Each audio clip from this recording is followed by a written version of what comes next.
Good morning to all of you. Myself Madhu Trivedi.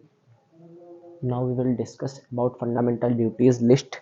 In this video we will discuss about list of fundamental duties. जैसा कि हम बात कर रहे थे फंडामेंटल ड्यूटीज़ के बारे में, तो हम पहले देख रहे थे कि फंडामेंटल बहुत सारी हमने चीज़ें पढ़ी पॉलिटी में, तो हम जाने कि पहले क्या हो रहा था। ये फंडामेंटल राइट्स पहले जो थी तो उनके बारे में हमने डिस्कशन किया, बहुत सारी चीज़ें और भी हमने डिस्कस करी, आर्टिकल्स के बारे में डिस्कस किया। तो कहीं ना कहीं जब फंडामेंटल राइट्स आई फिर डीपीएसपी लागू हुई, जो कि स्टेट जिनके लिए हम क्या कर नहीं कर सकते कि हम कोर्ट नहीं जा सकते। यहाँ क्यों नहीं जा सकते? क्योंकि वो जिम्मेदारी है स्टेट की, अगर वैसी फैसिलिटी है तो वो दे। फिर कुछ 1976 में कुछ क्या हुआ, इमरजेंसी के ठीक बाद इंदिरा गांधी गवर्नमेंट क्या करी कि फंडामेंटल ड्यूटीज़ को लाई, जो कि कहीं ना कहीं इम्पोर्टेंट भी है। ये सारी फंडामेंटल ड्यूटीज़ हमको पढ़ने के बाद समझ में यही आएगा कि मतलब यहाँ पे हर कोई अगर चाहे तो इनको क्या कर सकता है, फॉलो कर सकता है इन फंडामेंटल ड्यूटीज़ को। कोई ऐसी ड्यूटी नहीं है हमारे पास फंडामेंटल ड्यूटी जिसको लगभग ये सारी ड्यूटीज़ हर व्यक्ति फॉलो करता है, लेकिन हाँ नहीं करता है तो करे। तो ये लिस्ट हम देखेंगे फंडामेंटल ड्यूटीज़ की, इसमें कुछ भी नई बात नहीं है। हाँ, ये केवल नोट कर सकते हैं आप। हाँ, तो please see list of fundamental duties. ये पार्ट 94 है पॉलिटी का। तो पहली जो फंडामेंटल ड्यूटी है, टोटल 11 है ड्यूटीज़। तो पहली जो फंडामेंटल ड्यूटी है वो कौन सी है? Abide by the constitution. Abide by the, यहाँ पे कॉन्स्टिट्यूशन लिखा हुआ है, abide by the constitution and this, abide by the constitution, यहाँ पे हो जाएगा comma, respect the national flag and national anthem. Abide का मतलब क्या है? यहाँ पे सारे मैंने मीन्स लिख दिए हैं। अबाइड का मीन्स है डिसीजन या रूल। मतलब क्या है ये? किसका रूल है ये रूल है इंडियन कॉन्स्टिट्यूशन का, या डिसीजन है? क्या डिसीजन है? कि रिस्पेक्ट करें हम नेशनल फ्लैग के को और नेशनल एंथम को। मतलब हमको नेशनल फ्लैग और नेशनल एंथम की इज्जत जरूर करनी चाहिए। कहीं भी नेशनल एंथम हो रही है तो वहाँ पे हम स्टेट खड़े हो और नेशनल फ्लैग की इज्जत करें। खासकर जो इंडिपेंडेंस डे है उस पर जरूर, क्योंकि सबसे ज़्यादा फ्लैग वहीं गिराए जाते हैं। तो अबाइड बाय द कॉन्स्टिट्यूशन, मतलब अबाइड का मीन्स यहाँ पे क्या है कि डिसीजन या रूल है कॉन्स्टिट्यूशन का कि रिस्पेक्ट करें किसको, मतलब एक कॉन्स्टिट्यूशन बता रहा है हाँ कि हमको रिस्पेक्ट करनी चाहिए किसकी? नेशनल फ्लैग की और नेशनल एंथम की। फिर आर्टिकल 51 ए क्लॉज बी क्या कहता है? To cherish and follow the national ideals. यहाँ पे क्रिस का मतलब क्या है? क्रिस का मतलब है टू कीप द थॉट, मतलब क्या करे? उन थॉट्स को कलेक्ट करे, मतलब रखे अपने पास, हाँ, जो कि इम्पोर्टेंट है, हाँ, उन विचारों को अपने साथ ले, उन विचारों को कैप्ट करे। हाँ, और and follow the national ideas, मतलब जो नेशनलिटी से भरे हुए आइडियाज़ हैं उनको क्या करे? नेशनल आइडियाज़ जो हैं, जैसे कि बहुत सारी चीज़ें हो सकती हैं, जैसे कि हमारे भारत में सभी ब्रदरहुड से रहे, हारमोनी से रहे, पीसफुली रहे, कहीं भी कोई भी तरह से डिस्टर्बेंस ना हो। तो ये सारे और भी बहुत सारे नेशनल आइडियाज़ जो हो सकते हैं, मतलब राष्ट्रभक्ति वाले आइडियाज़। हाँ, तो उन सारी चीज़ों से क्या हम रहे, सराबोर रहे और उनको फॉलो करें, उनको केप्ट रखें। मतलब क्विज का मतलब होता है केप्ट द थॉट्स, मतलब जो नेशनल आइडियाज़ हैं उनको हम क्या करें? अपने उन आइडियाज़ को, यहाँ पे हो सकता है टू केप्ट द फीलिंग्स, मतलब जो हमारे नेशनल आइडियाज़ हैं उनको अपने मन में रखें और हम क्या करें? जो इंडियन जो नेशनल आइडियाज़ हैं उनको फॉलो करें, राष्ट्रीयता की जो भावना है उसको हम फॉलो करें कि हम इंडियन हैं, ये सारी चीज़ें। तो ये आर्टिकल 51 ए क्लॉज बी हो गया। फिर आर्टिकल 51 ए क्लॉज सी, ये क्या कहता है? To protect and uphold the sovereignty. इसका भी मैंने मीन्स लिखा है, वैसे तो सबको पता ही होगा कि सोवरेनिटी का मतलब होता है सर्वोच्च या संप्रभुता। मतलब सर्वोच्च मतलब होता है कि टू प्रोटेक्ट एंड अपहोल्ड, मतलब जो हमारा इंडिया है उसको हम क्या करें कि प्रोटेक्ट तो करेंगे ही, हाँ, एंड अपहोल्ड द, मतलब ये सारी जो चीज़ें हैं उनको हम प्रोटेक्ट करें और अपहोल्ड करें, मतलब उनको बढ़ाए। किसको बढ़ाए? जो संप्रभुता की भावना है और सर्वोच्च अपने भारत को हम मना सकते हैं। मतलब क्या करें? हम प्रोटेक्ट करें किसको? सोवरेनिटी को, यूनिटी को और इंटीग्रिटी को। यहाँ पे सोवेनिटी का मतलब होता है सर्वोच्च फीलिंग जो है, मतलब हायर, अपने जो देश है हम उसको क्या करें, हाँ उसको संप्रभुता उसकी इस्टेब्लिश करें, संप्रभुता अपने देश की हम क्या करें, इस्टेब्लिश करें कि हमारा देश सुप्रीम हो।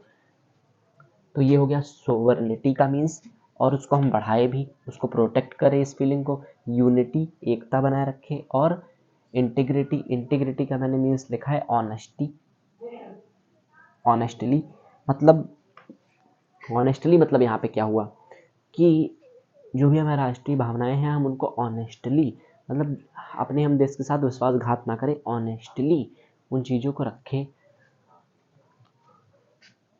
तो सोवर्निटी को बनाए हमको रखना है, यूनिटी को बनाए रखना है, अपने देश की संप्रभुता को बनाए रखना है, और एकता को बनाए रखना है, और क्या करना है हमको, और इंटेग्रिटी, ऑनेस्टी को अपने मतलब ऑनेस्टली इन सारी चीज़ों को बनाए रखना है, या ऑनेस्टी को बनाए रखना है।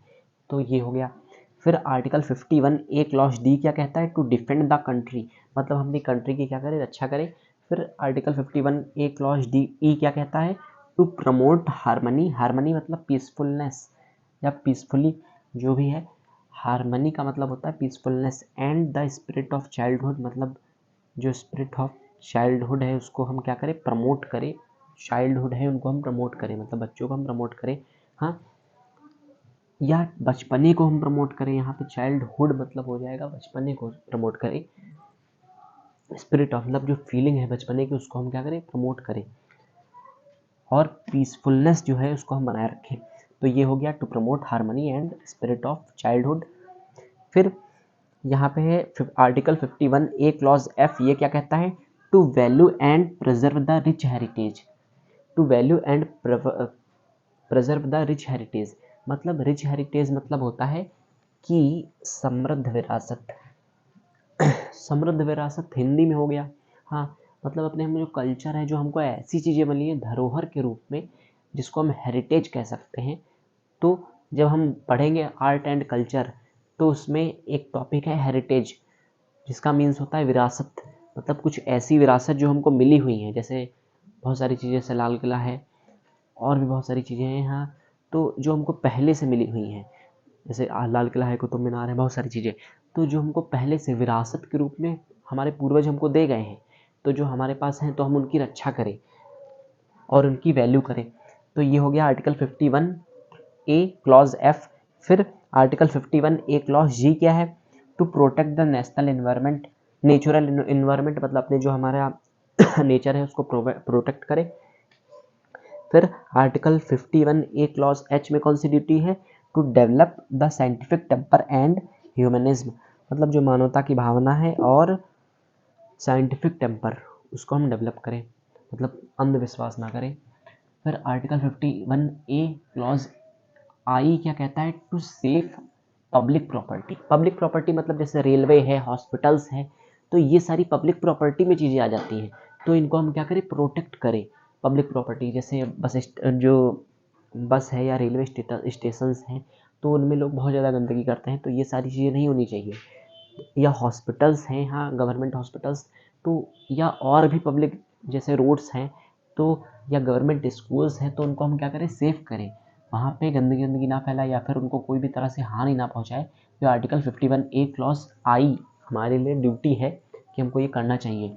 फिर आर्टिकल 51 ए क्लॉज जे क्या कहता है, to strive towards excellence, strive का मीन्स यहाँ पे क्या है हम देखेंगे। स्ट्राइव का मतलब यहाँ पे क्या है, तो स्ट्राइव का मतलब होता है to attempt again and again, मतलब हम कोशिश करें।